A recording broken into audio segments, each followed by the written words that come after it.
Welcome back to the Talking Gravesend podcast. My name is Lisa DeMauro, and I'm joined by my husband, Chris DeMauro. We are here to talk about episode 2 in season 1, Lenny's Pizza. We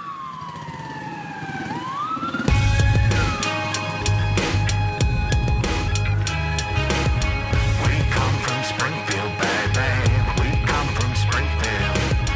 We come from Springfield, baby. We come from Springfield.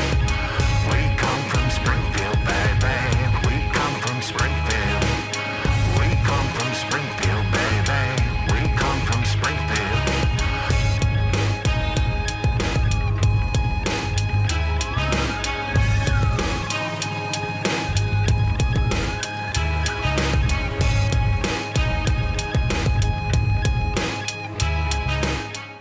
Yeah, Gravesend is an absolutely fantastic series. It's available on Amazon Prime. You can also see it on Tubi.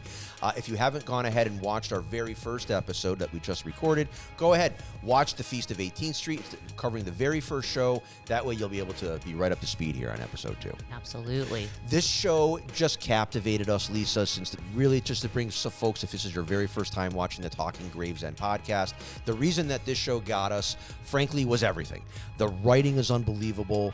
The vehicles, the cars that are featured. The music, the wardrobes, everything about it. Even It's the great. jewelry. Absolutely. Even the jewelry and the location. So it's really an authentic program. And really, for me, not since a show like Boardwalk Empire had I found a series that had such attention to detail in writing. And that's one of the reasons that the show captivated us and frankly inspired us to do this podcast. Well, and honestly, there is like a star-filled cast. Star-filled cast. There's so many names and faces that you'll recognize from so many of your favorite movies. Bronx Tale, Sopranos, Yes. Gotti. If you watched organized crime programming, you already love this cast, right? Yeah. It's everyone It's your you love. people. They're back. If they survived and they were in The Sopranos, are probably in the show. And funny note, we mentioned it in a previous show, William DeMeo was also in The Sopranos. Yes, he was. You saw, first time I remember seeing him, he was doing a cigarette run for Christopher. I think he was loading up some Mr. Coffees. Yeah, I remember in the back of the van there, loading up the Mr. That's why Coffee. I made a meme that says, slang and Mr. Coffee's brought me here. No, but William DeMeo is the creator, the writer, the director, and he stars in this show. It was his baby, and it wasn't just, it was a vision of one man, but it really, like Lisa said, it's filled with such a great cast, and it was brought to life by so many other bigger-than-life people. That's right, supporting actors. Let's jump right into the show. Yes, so the scene opens. They're in John's bar. You hear Games People Play by Sweet G playing on the jukebox. Perfect song for the scene. We're introduced to Eddie, who is played by Michael Caves, who I guess is a 1980s graffiti artist and later created the band Lords of Brooklyn. And they sang the title track to Gravesend. Welcome to Brooklyn. We come from Brooklyn. No, we come from Brooklyn. We come from Brotherhood. And, it was an inspiration for our song. I don't know if you noticed our welcome. We come from Springfield. We appreciate Nick Zee.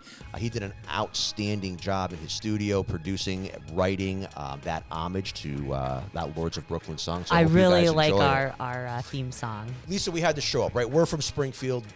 We got to come in. We're only 2.5 gotta come hours in north big. of Brooklyn. We got to come in big. And we bring a little bit of, I think, authenticity to the show and to the review. Absolutely. All right, let's jump in. So back in the bar, Eddie is hitting on Jenny. Yeah, he's kind of rude. He's talking about her husband's in jail, and he said, "I was kind of hoping, was it Vinny or Vito? I forget right now." I think he said Vito. I was hoping he was going to go to jail so I could hit on, so I could take you out. Yeah, he's had his eyes set on her for a long time. Says you like to take. Fucking bad move. Yeah, you don't do that. First of all, you don't insult a woman whose husband's in jail. You know what he says? He says you're sexy, and I just want to say that I learned a long time ago that's not a compliment. You don't tell. I'm sorry, baby. I don't try to tell girls. I guess that's going to work on some girls. Yeah. It's right up there with catcalling. We talked about that in the last episode. You watch episode 1, and we'll explain where we're talking about catcalling. But here we go. So Jenny ends up saying, yes, let's go on that date. Let's celebrate with a drink. She pours a shot of whiskey. It was JD, some Jack Daniels. Yeah. and proceeds to smash him in the head with the bottle. Well deserved. Fucking cranks him. And he's like, oh! Everyone in the bar. The best part is everyone in the bar looks at Eddie like Yeah, he's they're the pissed asshole. at Eddie. And rightly he should be. This is her place, Yeah, and absolutely. you don't treat a lady like that. So she shakes it out at the Yeah, end. like Relief. yeah, that was a good scene. Well, yeah, you got to shake it off. I Gotta hope get we rid of the see nervous more of energy. her as the show progresses because And I'm she sorry, made a we really don't know powerful. what her name is. No, We have not I don't found have her. the So if actress's- anyone knows, please comment below. Who I the actress who apologize, plays Jenny. We'll find you. You know, we're really trying to make sure, and if as we go through the show, I have all the notes. We want to really pay homage to all of the actors, and we want to get their names right. We want to talk a little bit about their film biographies. But we're really bad with the names, and we really are doing our best. So stick with us on that. So that was fun, and I think Eddie was wearing also a Rolex. It looked like a two-tone date just, if I'm not mistaken. So then we go into the great Gravesend song by Lords of Brooklyn, and then the scene opens. It shows Joe's bar, the outside, the exterior, which is one of William DeMayo's favorite haunts, if I'm not mistaken. And then it shows Tommaso pulling up in his brand new 1984 Cadillac Eldorado convertible. Yeah, and you can kind of see the horror on Benny's face and the satisfaction. It's a nice car. And he says that. He goes, "It's mint." It's mint, but he's like, You got the two spokes, the spoke rims, the Vogue tires. Vogue tires were with the like the white wall or the yellow wall, if you will, around it. the Very colored, popular. the colored circle thingy. The colored circle thing. My wife's not a car person, so he won't let him ride around the neighborhood with the top down. No, he says you're gonna have to put the top up, and poor Tommaso's like, oh, are you kidding me? Yeah, he's like, what do you mean? I got this thing. But, I really liked that because it shows his conservatism. It shows Benny's... Well, Tommaso says that, Benny, you're a little too paranoid. Yeah. Is it paranoia? Or is it... Or is it respect? Is it Exactly, not not wanting wanting to to be too show off and being flamboyant. too flamboyant? You know what I mean? So, no, I appreciated the scene. I really did. The next scene, the shot shows with the two spoke rims. Funny enough, it opens up with that with some disco playing. And they go to visit Tommaso's brother-in-law, who is the owner of Lenny's Pizza. And that individual is played by Jimmy Palumbo. And Lenny's, as everybody knows, Lenny's was a Bensonhurst legend, right, for Brooklyn legend for 70 years. Featured in Saturday Night Fever when John Travolta came up and said, give me two slices, and puts them in together and eats them walking down the street. And unfortunately, Lenny's is closed now. It's been closed, I think, at the time of this filming here in 2024, just about a year. And if I'm not mistaken, William DeMayo was the last person to get two slices at Lenny's Pizza. Oh, yeah, I saw the video on Instagram. It was pretty that's awesome. fun. We're following you. We buddy. follow you. We stalk you all. So, all right. So there it is. So basically, what's going on in the scene is that Lenny's Pizza's owner is being shaken down by somebody. Yeah, he's telling him he's being shaken down. He's like, everyone thinks that since they filmed Saturday Night Fever here, I'm printing money over here, but it's not true. So, he says, "I'm gonna." So the guy who's shaking him down is Jimmy Beans. Jimmy Beans. He's a There's always a Beans soldier in another everyone's crew. family. I believe he's from they're calling it the Bazzano family in this series. So he says, don't worry about it. I'm going to reach out to him. I'm going to talk to him, and you're not going to pay him another thing. So don't worry about it. And then when they get outside, they're eating a slice, and then Tommaso kind of does he takes a slice of pizza and he does the two slice thing, and he says, now you're eating my pizza, but he gets mad at him for telling him that. He goes, why'd you tell him that John Travolta was my favorite actor? Well, right when he said it, I knew because, back to looking at what lessons learned from The Godfather. Thank you from The Godfather. There you go. Never let anyone outside of the family know what you're thinking. Yeah. And he's like, why did you tell him that? And I can respect that. He's like, I don't want anyone outside outside the crew to know anything about me. And then he's like, and I like it. He's like, I like Stallone, Travolta, I think he was De Niro, embarrassed. and Al Pacino, all about the same. Yeah, all about the same. I like all those guys too. And everybody does. So the next scene we jump in is kind of an interesting establishing scene about Chris Telva.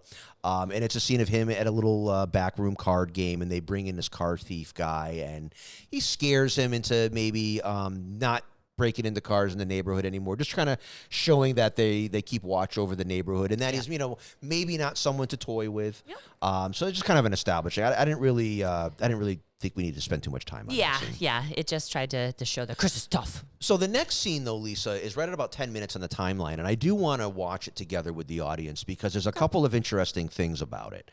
Number one, I want to point out the vehicles that are in the shot, in the establishing shot as they come into the scene. It's a beautiful back to the 84 Caddy convertible that Tommaso's driving. There's a Lincoln Mark 7 in the shot, and it looks like a dark, like money green 1978 Cadillac coupe, and it's got kind of an aftermarket or what it looks like to me a T-Bird swoop on the back vinyl cover. Anyway, just some additions. People used The green one had that? Yeah, no, it's actually the second time we see that car. That car was also in one of the opening shots. I but actually that's know what just car it. you're talking Yeah. about. Here, let's jump to the scene, because one of the things that I liked about the scene is that it showed sports betting halls, or if you will, establishments before the internet. So yeah, there's a nice Stingray Corvette just rode by like 81, right before the style changed. A little bit of graffiti there, and they come in, and we're introduced to a brand new character. His name is Santo. He's played by Bo Dietl. Bo Dietl. Now, you remember him from Wolf of Wall Street. He's got a great look. You can hear his voice here. Hey, guys, listen up, okay? Time is money. Okay, I think Time is money. You have to answer the phones faster. And here, let me just back this up here. So, yeah, he comes in, and the thing I just wanted to point out is this is how sports bets were taken. It was all over the phone, and these betting rooms, essentially, wire room, if you will. That's how sports bets were taken. And now, since the internet and offshore stuff, all that stuff has changed. So another really great little piece of time there, little time capsule.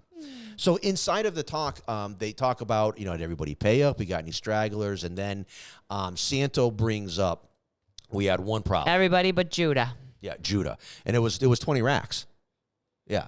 20 large. $20,000 a lot. And I don't know if did you notice the watch Santo was wearing? No. Okay, I believe it's a gold Daytona Rolex. Fucking monster watch this guy's got on. So then they head out and they start into going to Judah. Yeah, they're going to go down. They head into his jewelry shop.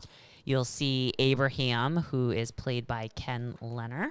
He does an amazing job. He really does. By the way, he does a really great job in this. You know what? In this series. I have a little bit of the scene. Let's watch a little bit of it together. All right. Because yeah, this is where we're introduced to Abe the first So time. Abe is extremely believable in this scene, and I don't know if I have it, but the way he handled his nephew in it. Benny! How you doing, Abe? I forgot your name. It's Tommaso. That's all right, Tommaso. Yeah, he attempts to make a joke with Tommaso. Yeah, look, he's like, you making fun of me. Yeah, no, you can tell that he feels comfortable with Benny, but obviously I don't want to have a not problem with his with crew. you. Maybe your nephew Judah should feel So that's what he says. Maybe your nephew should feel the same way, Yeah. because he's like, I don't want any troubles with you. He's like, but 20K to us is trouble. That's you know trouble. What I mean? That's so trouble. So he calls his nephew down. I wish and- I taped it. He slaps the shit out of him. Yeah, he says to him, he's like, "Did they pay you when you Yeah, won?" when you won, do these people pay you? Yeah. Then you pay them when you lose. Exactly. So that's a good lesson. Remember that. And he fucking humiliates him in front of these people. And I think, here's a kid who got in deep, right? And then his uncle just beats him mercifully in front of everybody and just embarrasses him. And that's also, you can't feel like a complete fuck up. You know what I mean? He must feel horrible. Then he tells him to get out of here. And Yeah, he get sends him out away. of there. Tell him what he does. I'm sorry. Yeah, and so then he reaches down and gets an envelope together, and he hands Benny right around $9,000, and he says, "Come back tomorrow to get the rest." And Benny stops and pauses, and he says, "You know what? Forget about it." And Abe, being a very smart man, Yes. qualifies that statement because sometimes when someone says, "Oh, forget about it," you never know what that is going to Yeah, mean. did you know? I'm glad that you noted that because he really did. He was like, "Well, what does that mean?" Exactly. You know Can what you- I mean? It's what like, does that mean? Let's clarify that because forgiving $11,000 and now you're my partner in my jewelry store Yeah. might not be what he was That's after. not what so, I was looking for. So once he kind of clarified what was going on, he was forgiven the gift and he was very grateful, and he reaches in and pulls out a beautiful gold diamond encrusted bracelet, and he says, a gift for you, and I'm sure you know a beautiful person to give it to, and he says it's worth about $11,000. So Yep. Benny is happy. Tommaso takes the envelope, throws it at And he him, throws it, says, like, "Fuck you," and goes away. So They go outside and They get in the car and they start driving, and Tommaso starts bitching because he's like, it's freaking. I just got a $3 $3 car wash and it's raining. No, and he actually I have the scene. We're gonna play it. He says that he doesn't. He didn't. Forgive me for repeating what Tommaso says. He doesn't trust those Jews, and it was an intro. He's like, "Why did you do that?" And Benny's trying to explain to him, like, when you go to a restaurant, you get a free appetizer.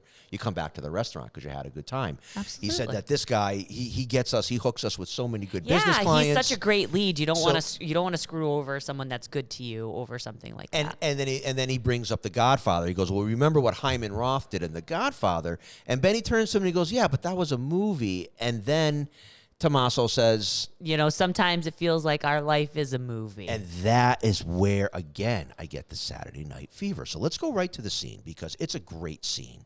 Yeah, because he says that, Maybe and you're then right. they cut to the next But I one. still don't trust these fucking Jews.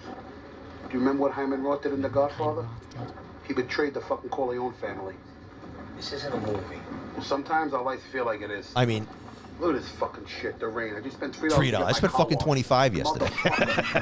No, so then when he says that my life's like a movie, and then you get this scene. Yeah, and he's getting ready. He's fixing his hair. This Oh, scene- God. this- I hope no one hits his hair tonight. I love this is John Travolta, right? This is the scene with John Travolta getting ready in the mirror, getting ready in his bedroom. He's putting on the mock neck. Look at. He's got the perfume, the cologne on the shirt, not under the shirt, on the shirt. He's got this chain outside the shirt. I didn't get the song on this, but I really like it. I'll have to use my little. And then he songwriting kisses his player. mom, right? He kisses his mom's picture right here. You know she's what else- always in his heart. What She's else I always in his noticed heart. about it is that he has his bracelet, and I had noticed that those bracelets are a sign of the times too. I'm like, oh my gosh, the nameplate bracelet. It's a medical bracelet, right? Yeah. It's my uncle used to have one Yeah. for his diabetes, and that was like an acceptable bracelet for a man to wear then. Men Yes. didn't wear a lot of bracelets really up until like the 80s it started to happen, in my opinion. But I never saw a man of honor wearing a bracelet like that up until the mid 80s. Yes, and the point I wanted to make was that when we first see him, and you see the bracelet when he's sitting in front of all of the desserts with Virginia, you see the bracelet. It didn't appear to be engraved, and No, it's not. as you see it in this scene, it says something now. It looks like. Oh, no kidding. Yeah, I haven't been able to scope it out yet, but I'm pretty sure it looked like it was engraved with something. So we'll have to look at that. and get He's back to also you. wearing his cornicello or canuta or Comment below if you know what his bracelet says. He's also wearing his maloik. He's protecting from the evil eye of the people who have envy and jealousy of him. I love that he wears that. So then the next scene is Betty getting ready, sitting out on his stoop, and Virginia comes and joins him. Yep. And they're reminiscing a little bit about what her father went through before he went into prison, and the FBI is watching them. Yeah, and she says, taking "Oh, you pictures. realize the FBI is watching?" He says, "Oh, yeah, they're all used to that by now." And a resident comes over and he tells him to go fuck off. He says, "Abafangu," and he says to get the hell off of my area or get out in front of my house. So just another, showing the neighborhood, right, and what was there and the solidarity that, I hope is still in that neighborhood. So I really liked that little scene. Absolutely. The next scene's probably one of my favorites in the whole I episode. love the whole. It's a little fun I'm gonna- montage, if you will. Let's cue it up. Let's watch it together. Let's go to Coney Island. It was one of those scenes that just got me. And it made You the love the song too. Everyone fucking knows love it's the this song. I do love this I hear you dancing to this song when you're doing work. I'm like, oh my gosh, are you really playing Giggles down there? Yep. he is. Giggles, Love Letters playing. I love the lights at night. yeah. Coney Island looks so good in these shots. cyclone. The cyclone. And then the lower angle shot here showing them both across the chest. Just great. Here's Gino and Vinny. They're leaving. This is how their night's going. I never knew how happy I could be until you showed me how love could be. Because this little that I wrote you. Come on, I love this song. And then he gives her the bracelet. I mean, and this is, just for the record, this is every girl from 1986 dream date right here. The fucking teddy bear, the bracelet, the man, and then we're going to go bump our asses off. Love, come on. And they do this so well. It's done tastefully. I don't feel dirty about this scene. He has respect for Virginia, and then even this. It's a very gentle kiss. The 2 trains signifying, Whoop, whoop. you know it. Oh, yeah. Absolutely great scene. William did an amazing Great job. scene. Christina, you were so believable in it. The chemistry that the 2 of you brought to that scene was just amazing, and it most certainly trickles in to the next scene that we're about to talk about. But before that, we have to go to a really intense scene with Gino in the bar. Oh, my goodness. So this is a pretty intense scene. So Gino's sitting in the bar. He's with Vinny. They were trying to get a girl to come over, but the girl says, Yeah. the bartender says, that girl ain't coming out unless you got blow. And he goes, I tell her to fucking stay home. Yeah, he's not having that. So he's sitting there and he's like, oh, God, he sees the person that he clearly had some previous beef with. Yeah, Danny Cuccio was newly made man. Newly made man. And he previously had an issue with him, evidently. You know what? Let's watch the scene, because the scene's actually really good. Yeah, the scene speaks volumes. Danny Cuccio, the guy who plays Danny Cuccio, I've got him down here. Where are we? To see you. All right, here's the scene. They sent him over to go get Gino. He's walking Hey, over. Gino? Drinking like everybody else, Danny. Yeah? Yeah. What if I say you're not allowed here no more? Look at that face. It reminds me of Tony Soprano's dad in the actual Sopranos Sure, episode. you heard. Yeah, I heard you got it. I'm happy for you. And because I respect the life, I'm Because I gonna respect the Whoa, life, whoa, he's whoa, going to whoa. leave. Yep. Which was the right thing to I do. didn't say you could leave. leave. Danny, you're obviously abusing the power your so-called family Your gave you. so-called Because you know family. me There's where cracking now you you in know your it's fucking on. mouth is a death sentence for me. Yeah. You, on the other hand, boom. You love Gino for that. I love this kid. Yeah. You're the biggest fucking fraud for a wise guy I ever met. Oh, yeah? Yeah, come on, you fucking Yeah? All Boom. right. Look at him. Like it's nothing. Boom. All right, ready? And that's when he gets mad. And you know what? And this is something that we don't even discuss, but this is when AIDS was hot. This is when AIDS was rampant. People didn't know what to do in New York City, especially. So Gino spitting the blood on him is more than just him spitting the blood on him. And I just wanted to point that out. Another great writing attribute to this series. Absolutely. So he beats he freaking tees off Yeah. on him. And it's a rough, I don't know, it's a rough scene. The next scene that we go to is the morning after. We go back to the bedroom where Benny and Virginia are wearing a morning, it's the morning after. Soft light, gentle music. She's got a shirt on. She's wearing his shirt. You know what? You know what happened. And they're talking about she sees the picture of his mother, Antoinette, and the rosary, and she starts talking about his mother and church.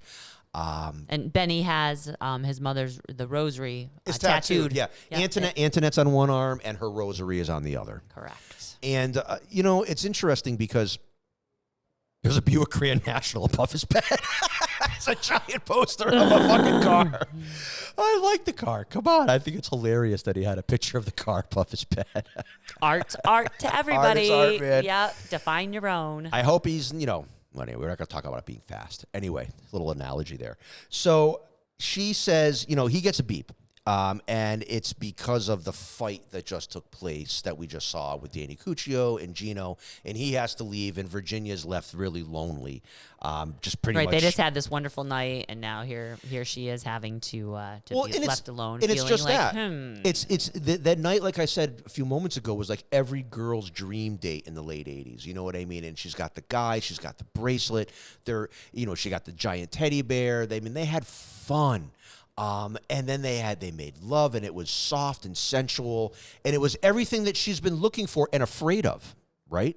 And then the reality comes where he has to leave her, and there's where her heart sinks, and then she starts to feel... Right, because it was exactly what she was fearing. Exactly. So it's a very powerful scene, and I really appreciated it. Yeah. So Benny comes he walks into the club. Gino is all beat up from Danny Cuccio. Vinny is very upset. He throws his drink. And Benny leaves to go find Danny Cuccio. He goes into a little coffee shop. There's a couple guys in there drinking an espresso. And he says, "Where's Danny? Is he here?" And he says, "No." And then the guy, we love this. The guy says, "Get the guy on the phone. Get this guy on the phone." Just how he says it with the silly look. It's funny. Oh, yeah. Vinny freaks out. He's like, I can't do nothing. He throws a glass against the wall. He's losing it. Gino's pretty fucked up right now. I mean, his face is lumped up. And Benny just goes off. He loses it and he runs out. And Lombardi, Tommaso says, "You want me to come with you?" And he just leaves. He goes right to where Danny Cuccio hangs out. And like he says, he sees the guy and he goes, "Well, get this guy on your phone." Yeah, it's the way he says it. It's so It is funny. And then Chris ends up going to Benny ends up going to meet Chris at a funeral At a parlor. funeral home. Yep, Yeah, exactly. And in fact, I have a little bit of that. Let's watch a little bit of that. He's meeting with Big Rocco, Big Rocco is holding the door when he arrives. Okay, here we go. Before I forget. So the first thing he did. Oh, geez, my phone's giving me a hard time. The first thing he did was he gave Crazy Chris his envelope. And when you're going to go meet with the boss, You always pay always tribute good. first. It's always Always good to hand start the the conversation envelope. with give the money first, right? And because that's what he's supposed to do. And then he goes into it and he talks about all of the problems that he's having. And number one, he brings up the problem with Gino and what's happening with that. And then he brings up the problem that happened with Dom with Matty Cigars. Right. And he even said, he was like, you took that sit down without me. So this was kind of He knows he's on thin ice already. he is. So. He actually screams at him. He says, "You can't always get what you want when you want it." And that's a kind of a theme that we hear kind of reoccur out of Benny's mouth, I think, to Gino and some things. So Absolutely. it was some good leadership. Yeah, he does. He does echo that later, that sentiment to Gino. So from there, he says, he brings up Dom and he goes, yeah, he's in a box next door because he's like, I took care of that because he killed Dom. So then he goes over to pay his respects to Dominic. And I think this is also a really great scene. And I think William does a great job in acting in this scene. It's a silent scene, and I love silent acting scenes. He goes in and he sees Dom there in the casket. There's nobody there yet. There's a big mechanics flowers in the corner, a lot of flowers. So it's not that there wasn't anybody going to be there. There was a lot of people paying respects. And he goes and sees him, and he sees the rosary in his hand, and immediately he thinks to his mom. Absolutely. And then he walks out, and what does he see? Dom's mom fall into his mother's best friend. Yeah, and Ave Maria starts to play. Ave Maria is playing in the background. And he walks out and he just feels horrible that he murdered his mother's best friend's son. And they're all under the eyes of God right now, and he realizes that.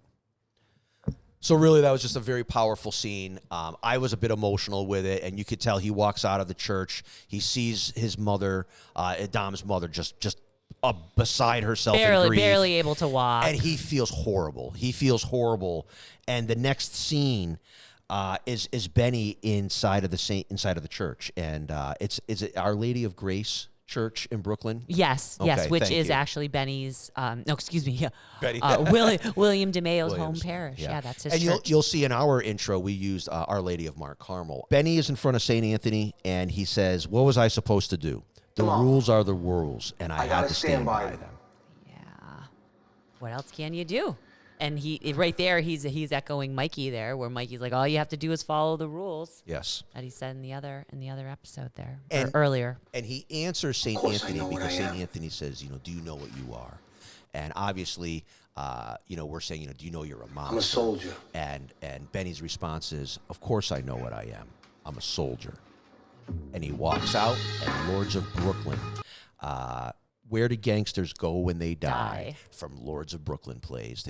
We opened up the show with Lords of Brooklyn with Eddie, we closed this, and we close with this powerful scene of Benny just being. He almost just like he's not even gonna answer to it. He's like, this is who I am. I'm a soldier. Soldiers don't pay for those types of actions. We're at war, and we walked out the door. And Where Do Gangsters Go When They Die? It was a great ending. Another unbelievable Great series. episode. So thank you for sticking around here to the end of episode 2, Lenny's Pizza. Be sure to like and subscribe, comment, follow Talking Gravesend podcast on all platforms. Make sure you go ahead and like and follow our Facebook page, follow our Instagram feed, and be sure to subscribe to our YouTube channel that you're watching right now. And of course, if you are listening to the Talking Gravesend podcast, make sure you go ahead and catch up with us on all the social media. We're really happy that you're tuning in with the audio, but there's also some good video to this show, so make sure you check it out. make sure you go ahead while I'm at it and follow the Gravesend series on Instagram and on Facebook. They have some really good content coming out. William DeMeo. I've actually followed the entire cast. You can follow the whole cast. It's really great. So we're coming for you. And, just a real quick point. They have some really cool clothes in the show. There's this Brooklyn brand that you see everybody Okay, can we talk wearing. about those sweatsuits? I really want one of the Brooklyn brand sweatsuits. I like the baby blue or the black and gold Brooklyn brand. I'm Velour. 5'10", I about just didn't know. 140. I don't know. You know what I mean? Is it What extra size large, do I need? large? We'll find out. So, hey, I'm long in the arms. we'll be happy to wear one online or on the show. Make sure you go ahead and follow everybody on their social medias. And really, thanks for sticking around. This is a great episode. This is a little of a passion project for my wife and I. We really love this show, and we just want to share our enthusiasm with you. All right, get ready for episode 3. Go ahead and watch it and get ready to watch the show. We'll see you on the next one. See you Bye-bye. then. Take it easy.